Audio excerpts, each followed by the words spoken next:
In this video, I'm going to be showing you what tools and methods you need to use to get the perfect distressed look. So we built these beautiful cabinets out of alder and put all of our time and effort into making them amazing. And now, the customer wants them to be distressed. Not just rustic, naughty alder, but physically assaulted. So because I have to do this, you have to go along for the journey. So let's do this. There are a lot of sharp and blunt tools you can use to distress furniture, but for starters, you can use screws or nails or anything on the end of a stick. You want to make something that you can use to beat what looks like wormholes into your piece.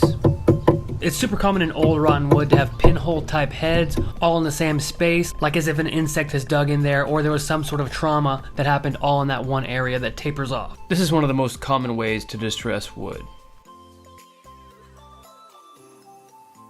The next thing you're going to do is grab a hammer and something like a big old bolt or something with a threaded end, and just take that hammer and gently tap those threads into the face of whatever it is that you're working on.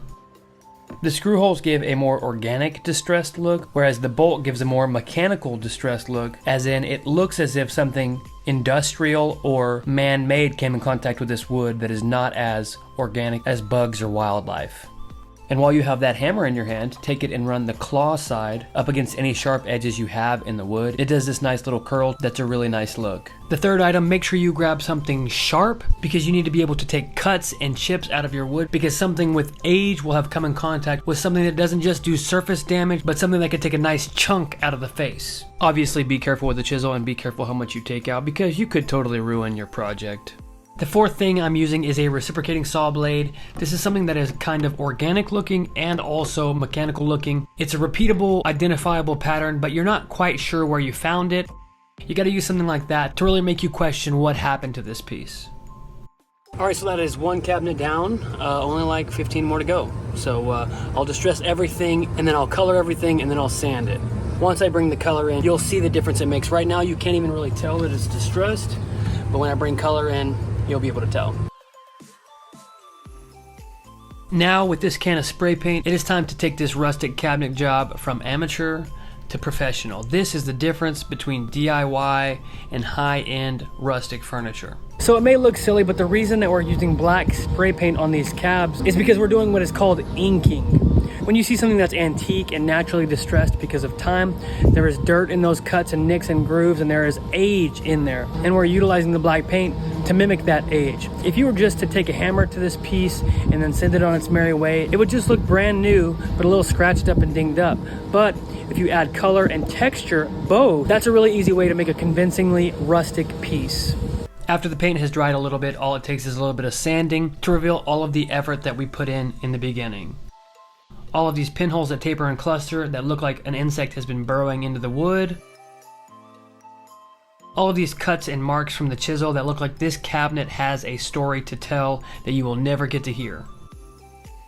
So after we had already sanded everything and made it nice and beautiful one time, we distressed it, and now we are sanding it again. But it was totally worth it to see what was underneath that black spray paint. It was very, very cool to see all of the life and age that we had added to these pieces pop out. Now that the cabinets are done, we're packing that stuff away, and it is time to move on to the doors and drawer faces, because they gotta match, obviously.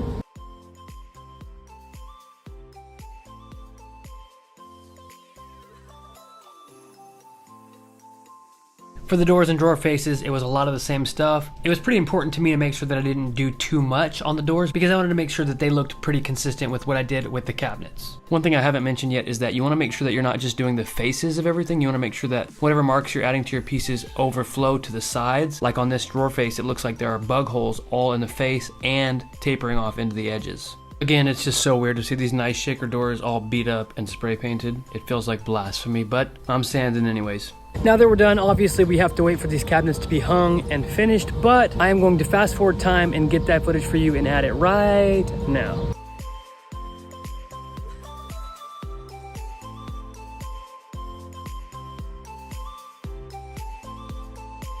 I'm really happy with the way that these cabinets came out. I was actually pretty worried that I didn't do enough distressing, and then I was worried that I did too much. After they were stained, clear coated, and hung up on the wall, I thought they looked absolutely perfect, not too much and not too little.